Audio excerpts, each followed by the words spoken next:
Hi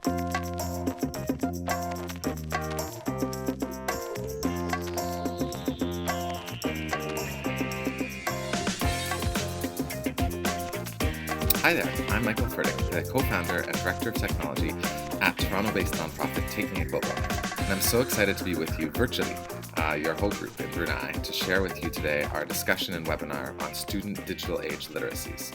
This is something particularly close to our heart, as at Taking It Global, our broad mission is to empower young people to understand and act on the world's greatest challenges. And I think the issues, the subjects, the kind of principles we're going to talk about today are critical to engaging your students and all students around the world in meaningful connections to their learning to really capture their attention, their motivation, and their engagement as lifelong learners. And so to begin with, just a little bit of a reflection for me. You're probably wondering, how did this all start? How did Taking It Global get created? What was the inspiration behind it? And really, it starts back in 1985. It was Christmas that year. I was about 2.5 years old, and my parents bought us a Commodore 64. I'm not sure if some of you have heard of the Commodore 64, but it was in the Guinness Book of World Records until just 2 years ago as the best-selling computer of all time. It really kicked off the personal computer revolution, especially here in North America, but all over the world. And many parents, brought it home for their kids. Many adults, used it as their first computer. And in fact, there's a photo here of my dad and I sitting down that Christmas morning. And I think he was as excited as I was to get started and to kind of learn how to use this amazing device. And that was really the beginning of what became the blurring of the consumer and the creator. So, with so many media and technology that existed, as consumers, we were simply just consuming content. But with the introduction of the personal computer and the ability for any of us or all of us to actually program and contribute to what was actually being run on that computer, we became the creators. And in fact, that was what led Time magazine in the late 2000s to name the person of the year as you, as all of us. And it was really around the time where YouTube was sold to Google, because they were recognizing that the technology overall has really created an opportunity for any of us and all of us to participate not just in the consumption of content, but in creating and directing it. And in fact, if you look at a company like YouTube sold for billions of dollars, most of the value in what they had to offer and what they were selling was actually the content created by the consumers. And so for me, that really kicked off a lifelong interest and passion in not just creation, but also in entrepreneurship. My first business was out to raise enough money to buy a modem. My friend Sean and I were two of only a handful of people back then in grade 2 or 3 who had this Commodore 64. And we learned about this invention called a modem that would allow us to connect our computers to each other. And, it doesn't sound very exciting today. Imagine it was like the internet with just 2 people. But back then, being able to talk over a phone line and have your computers play a game or share files was a pretty innovative idea instead of having to carry around your floppy disks and share your programs that way. The problem is that a modem cost about $700. And my first job was delivering newspapers for our local community newspaper, the Etobicoke Guardian here in Toronto. And so it would take me over a year to earn enough money on that paper route to be able to buy a modem. And so I thought, why couldn't I leverage my programming skills? BASIC was the first language I learned. You probably remember line 10, line 20, you had to program each line and name them that way. And I thought, well, I'd leverage that along with my love of baseball and hockey. Being from Toronto, our Toronto Blue Jays, I live right next to the stadium here, had just won the World Series 2 years in a row. And I had sports cards all over the house. And so I thought I would create a program to help people organize and manage their sports cards collections. And I didn't really know anything about market research to see if people would actually want to buy it. So my friend and I, we spent months line by line creating this program, and not one person ever called to buy it. So it was a bit of a disappointing first endeavor in entrepreneurship, but it was that, that real world problem solving that really got me motivated. I was able to create this program on my own, even though no one else came to buy it, that solved this problem. And I found a great quote from Thomas Edison many years later, which is, "I haven't failed. I found 10,000 ways that don't work." And you can imagine I wasn't very optimistic about it back then. I was pretty disappointed that I had spent all this time creating a software program that no one wanted to buy. But in fact, looking back now at books like The Children's Machine, written by Dr. Seymour Papert, where he talked about the importance of introducing every student to programming and computer science at as young of an age as possible. The critical thinking and problem-solving skills I give credit for programming in developing are invaluable to me today. And I think it was only because of that rapid trial and error and constant failure and problem solving that comes along with programming. And so we can look at all kinds of different opportunities, whether it's positive educational games or even introducing programming languages, and looking at more visual opportunities, things like Squeak that let people do that. I think there's huge opportunity in that. So even though our business wasn't a success, my parents bought us each our own modem anyways, as a kind of a consolation prize. And I started my own bulletin board system in grade 8, which was almost like the internet with two people, where someone would call me up and we'd exchange a file. And it didn't take long before CompuServe and AOL took off. And along with some friends, I launched my first website in grade 8 called The Internet Exposed, kind of showcasing how easy it was to understand and use the internet and technology. And I'll never forget, we had over 1,000 people visiting our site that first month from all over the world. And so we thought, wow, this is an amazing community we're building. And it didn't really matter how old we were. I got a copy of PC World magazine, which was the big computer magazine back then. And I wrote an email to every single company who advertised, whether it was Intel, Microsoft, HP. And I said, I'm a young journalist, and I've just launched this website, and if you'd like me to review your products, here's my mailing address. You can send them to me. And it was amazing. Almost every day, companies from around the world would send me their products to write an article about. They had no idea I was still a student back then in grade 9. And it didn't matter.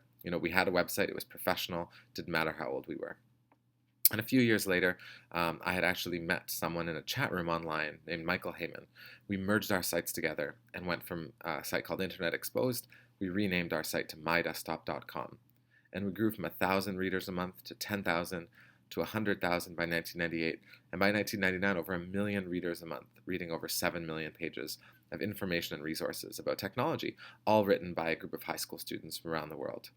You can imagine we had a bit of trouble raising venture capital. We got laughed out of the office of most venture capitalists or investors we went to meet with, because I was only 16, my business partner from Australia, Michael, had just come to Canada, he was 18, and we had kind of a senior business advisor and expert named Albert Lai, who was 19. And between the three of us, none of us had graduated university or taken any business programs or courses. We didn't know anything about work visas or incorporation. These kind of things weren't taught in business class. And this was many years before sites like Facebook or MySpace, or young entrepreneurs were kind of recognized as much as they are now for their value. And so we made the difficult decision in 1999 to sell the company to a company down in New York City that was going public. And it was lucky that we did, because about a week after, the stock market crashed. And we had a huge amount of attention from the media. I was invited to be on a television show you might have heard of called Oprah, which I wasn't really a big fan of, but millions of people around the world watch it.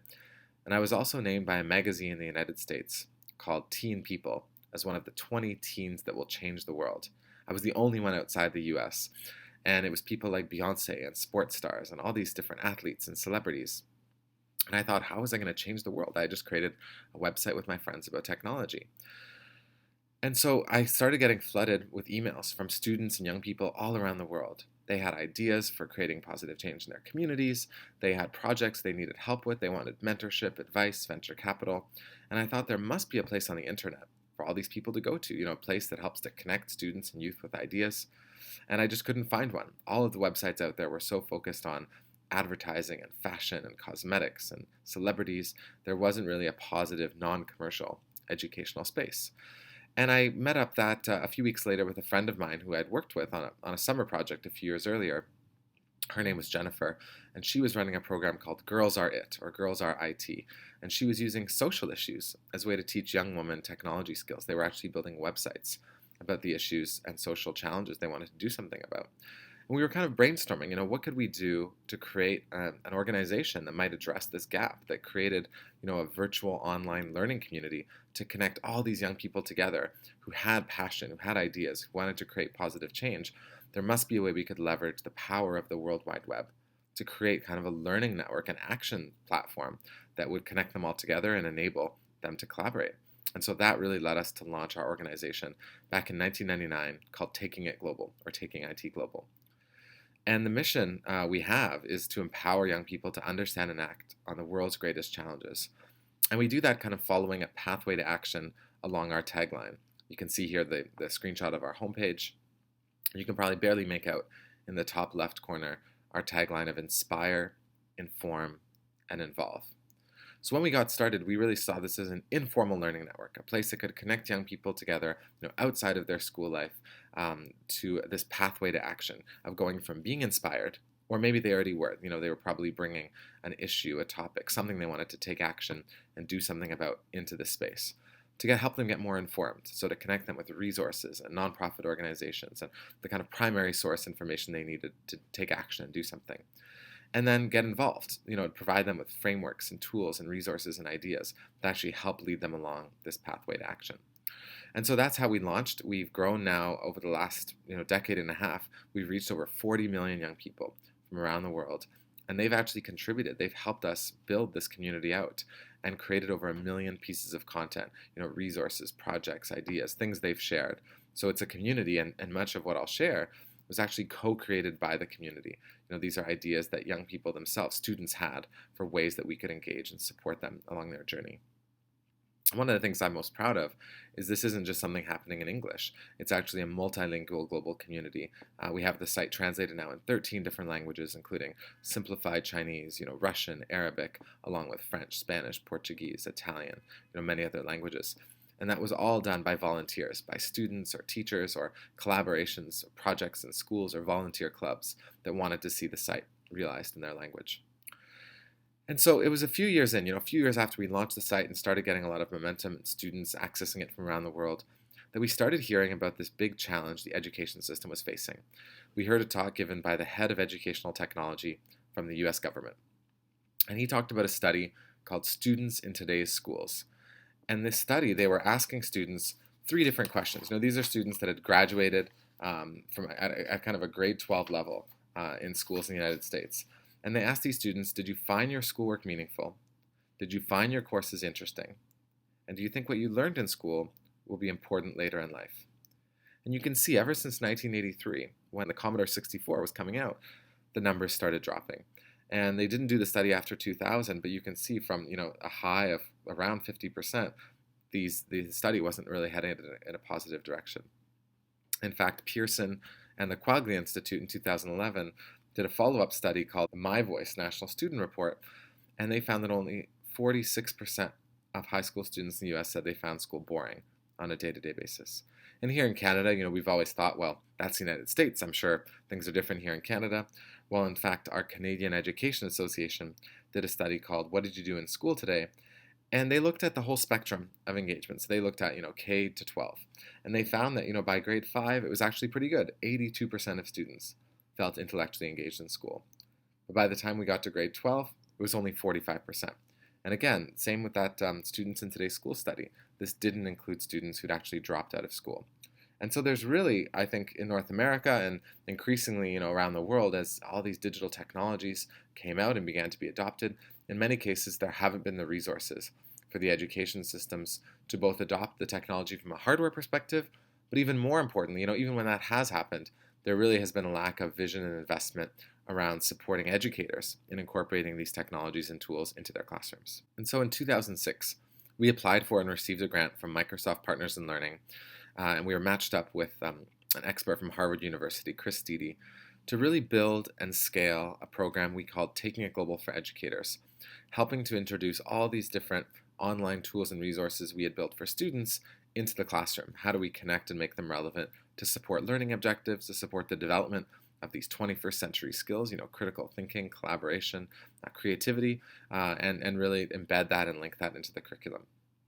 So we called it Taking It Global for Educators, or TIGED, and we launched that program in 2006. We have a short video here of what the program's all about and what we hope to accomplish through it.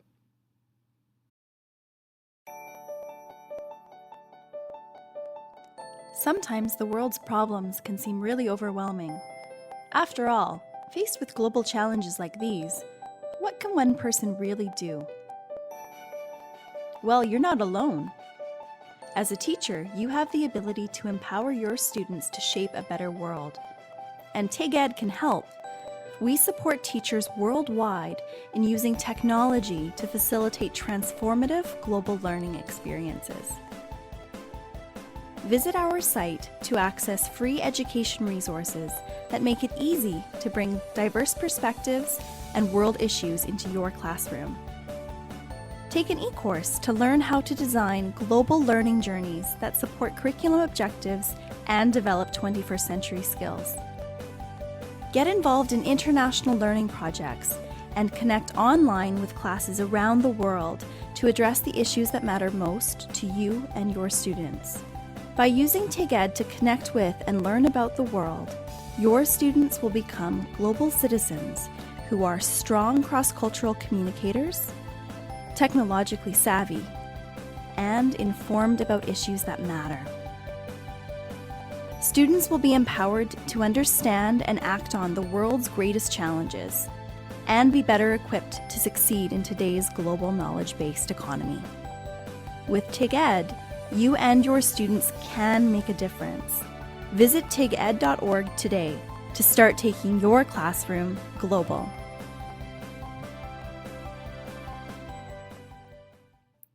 So that's what our focus has been as we develop this Taking It Global for Educators program.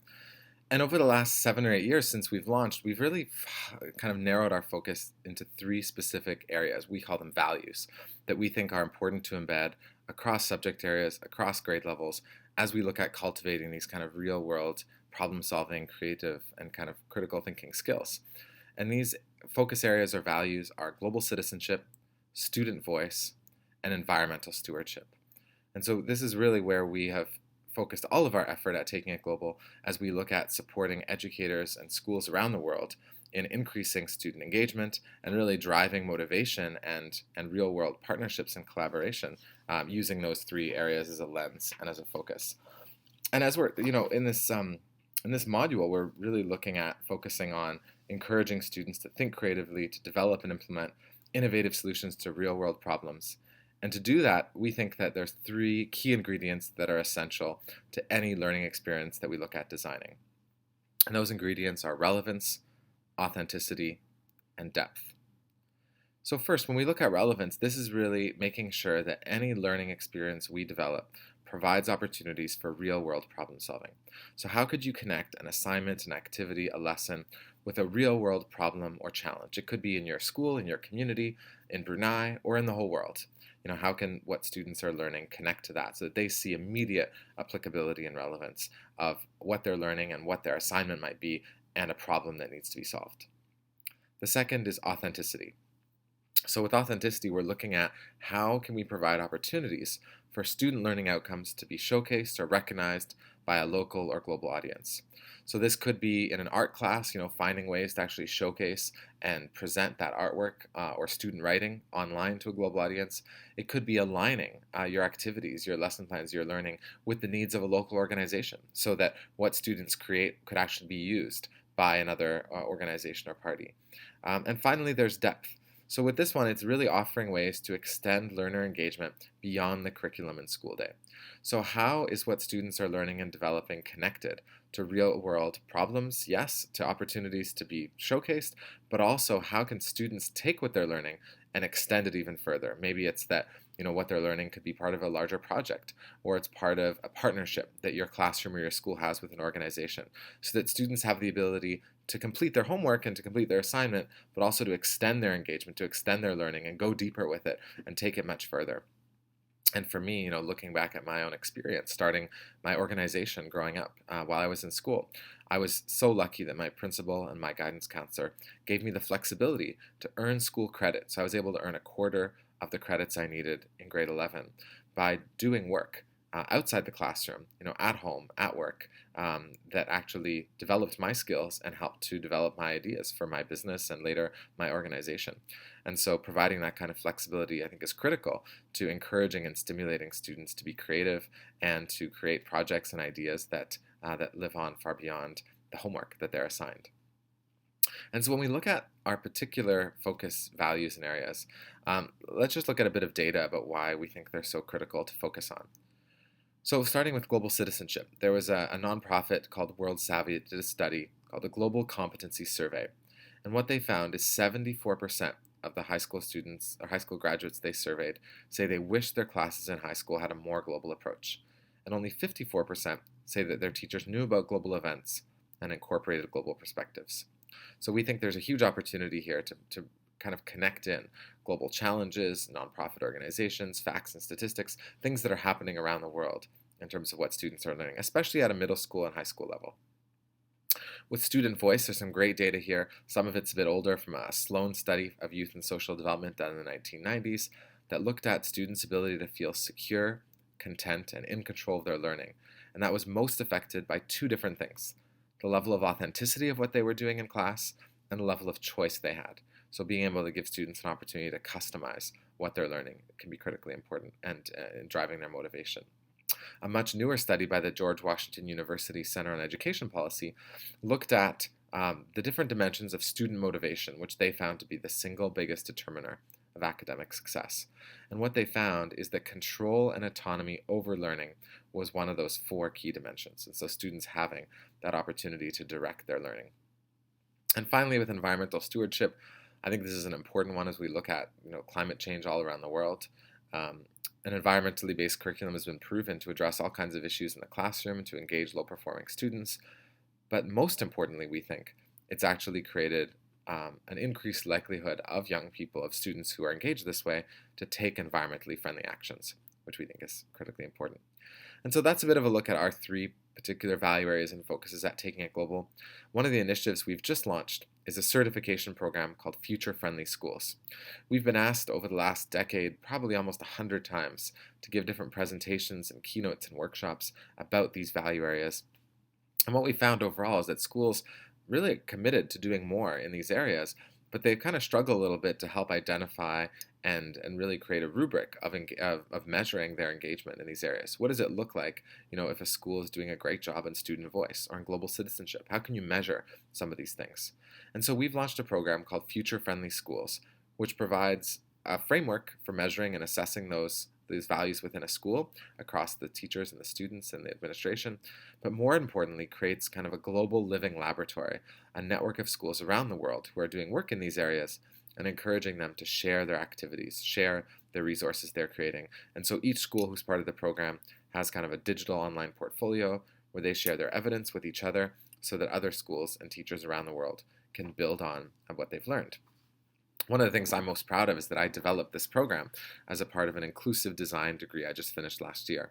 And I did it using a really unique participatory design process. And this kind of goes back to the value area of student voice. So instead of saying, we're the experts at Taking It Global, we're going to define what these indicators are for this program, I used a platform called User Voice and ran a global online consultation where I had hundreds, actually thousands, over 4,000 people contribute over 100 new ideas and voted on the ideas and indicators that we put up there. And so this was truly a kind of crowdsourced process where we had people from 157 countries participate and help us design and develop the certification program. And so, schools create this digital portfolio, there's surveys of educators and students, and then there's a peer review component where in the future schools will actually provide feedback to one another. And we've even worked with some primary school educators here in Canada to develop a touchscreen-based version that they want to implement with kindergarten students. We've just had some grade 1s and 2s complete it, but we're really eager to see how universal we can make this as something that students of any age and grade level can develop and be involved in. So when we talk about knowledge construction and conceptual understanding, one of the most powerful tools and resources we found in trying to help bring some of these complex global issues to students in a relevant, accessible, kind of meaningful, interactive way is through the development of a number of educational games. And in fact, we've recently relaunched our educational games section to not just feature the games that we've created, almost a dozen to date now, but also to highlight games created by other nonprofits all around the world that address a whole variety of global issues and subjects, but also are accessible to different grade levels. One of my favorite games is an example of this as a way that really helps with understanding poverty and really some of the sacrifices or challenges that need to be made, is a game that was created by our partner Global Kids in collaboration with a school in Brooklyn, New York, and also looking at working with nonprofits in Haiti. And this game was called Haiti, The Cost of Life. It was really built to sit on top of the kind of engine that powers games like SimCity, where students have to make decisions about the life of a family. But here, instead of just choosing the color of the wallpaper or the kind of car that a family drives, they actually are able to try to help that school or that community, a family of 5, survive through 4 years of growing seasons in Haiti. So the students have to make different decisions, who can go to school, who goes to work, what happens when someone gets sick, or when there's bad weather and crops are destroyed. So there's some great resources and lesson plans, but overall I really encourage you to browse this directory of educational games and explore how some of these games might help your students build their understanding and apply the construction of knowledge that they kind of gain through these to some complex issues that otherwise might be a little bit difficult to access. When it comes to encouraging students to think creatively and imagine solutions to real-world problems, this is where we reflect back on our pathway to action, from inspire to inform to involve. One of the statistics that really stood out to us a few years ago was a study done by BBDO, one of the world's largest advertising agencies. And they found that on average globally, only 14% of young people felt like the world's becoming a better place. In fact, it was more optimistic in developing countries and emerging economies like China and India, and less optimistic in places like the United Kingdom or France. And when we speak to young people about why, what we hear a lot about is the fact that the media is so negative. You don't hear a lot of positive stories. And so to begin to counter that, we've developed and launched a section called Member Stories, which showcases stories of youth leadership from over 100 different countries. We've interviewed and told stories of members and young people in our community who've done amazing things. And we hope you'll find that to be a powerful resource to share with your students. But more importantly, we've built a series of free downloadable guides to action. And you can see here the kind of model of action on the screen that's been created. And these guides are designed to support students in developing local or global action projects. It could be a project they develop in your classroom, in the school, in the community, or that helps to change the world. And we've created specific versions of these guides on issues like climate change, mental health, and recently with Adobe on showcasing artistic expression. So these are great free resources that you can use. And finally, in partnership with the Pearson Foundation over the last 5 years, we've built a program called Sprout. And Sprout is designed to help young people who complete that guide to action process, have an idea, and want to launch it into the world. And so there's a 9-week online course that we have intake for several times a year students can apply to. But we also have a program called Sprout Self that supports any young person on their own time on going through kind of a process of building their own project management and planning skills and reflecting a bit on the project they want to develop. And across all of this work, one of the things my co-founder Jennifer has worked on is really developing an understanding of youth leadership archetypes. So what are the kinds of ways that young people demonstrate leadership, and how can our learning environments develop and facilitate and support these types of leadership? So I'll just invite her to take a few minutes to share those leadership styles with you and to reflect a bit on how your learning environments, your classrooms, your schools might be customized or might be able to particularly attract and strengthen these different youth leadership styles as we look at engaging young people in these real-world problems and constructing knowledge to address some of the world's greatest challenges. Hi everyone, I am really delighted to be able to add on to Michael's comments and experiences as part of this session today. Thanks for having us. I have 6 questions for you that relate to your learning environment and that each correspond with one of the leadership styles that I've identified through my master's research, which was on youth-led action in an international context, and I had an opportunity to survey thousands of youth as well as conduct a whole range of interviews. And what I've seen is 6 different ways that young people are emerging as leaders in their communities.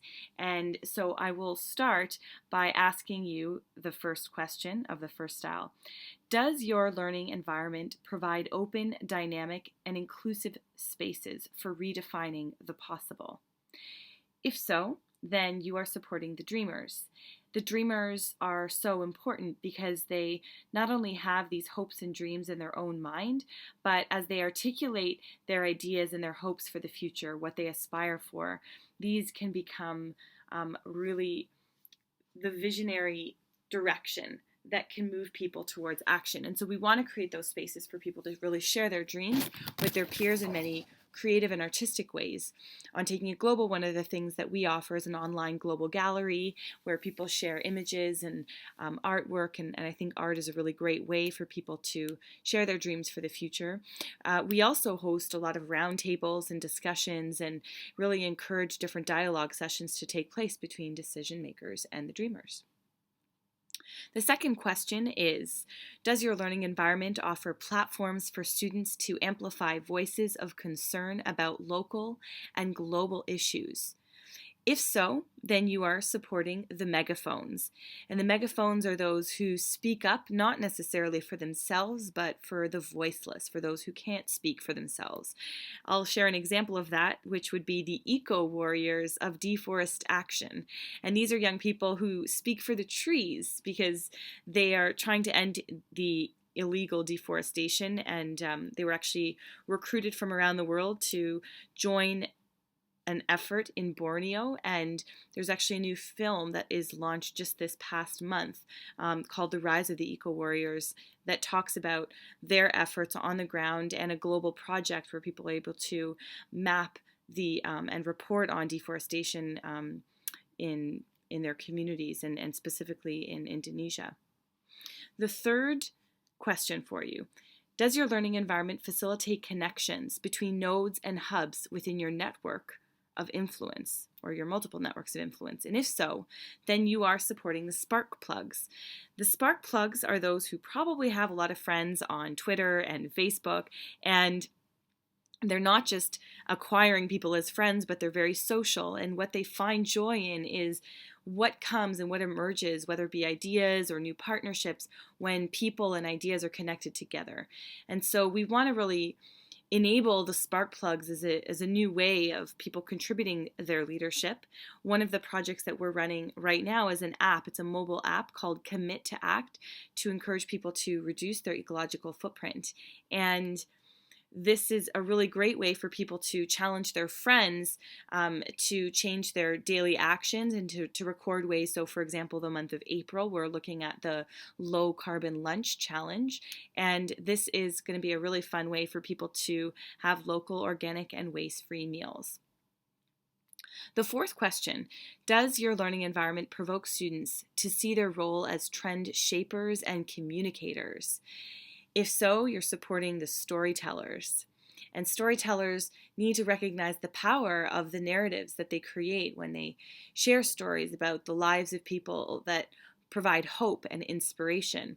One of the projects we run with Adobe is the Adobe Youth Voices program, where we use different types of software to help young people create with purpose and develop their creative confidence in telling stories about issues in their own communities.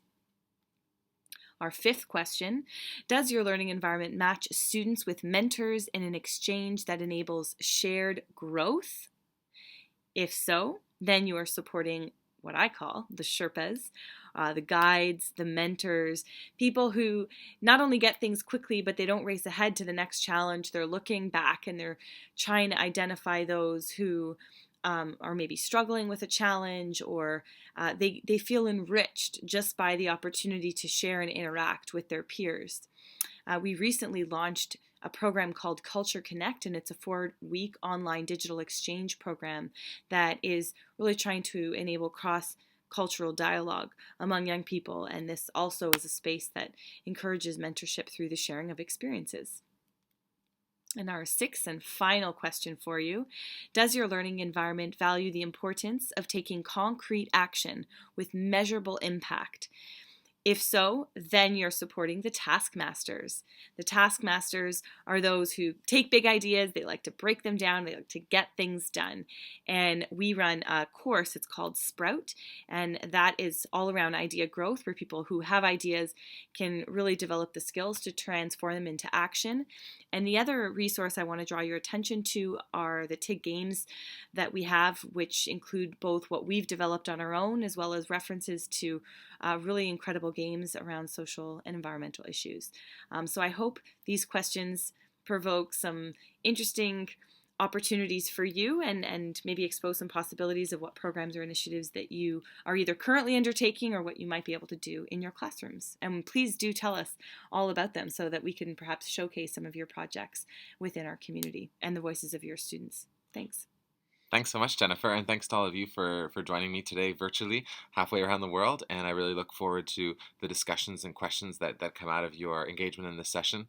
I hope that some of these ideas have been helpful in informing your thoughts around student digital age literacies as you begin to develop plans for your activities and lessons you're going to be developing for this program. And I look forward to continuing our conversation together. I'll see you online in the discussion boards. And again, thanks for having me today. Cheers. Bye-bye.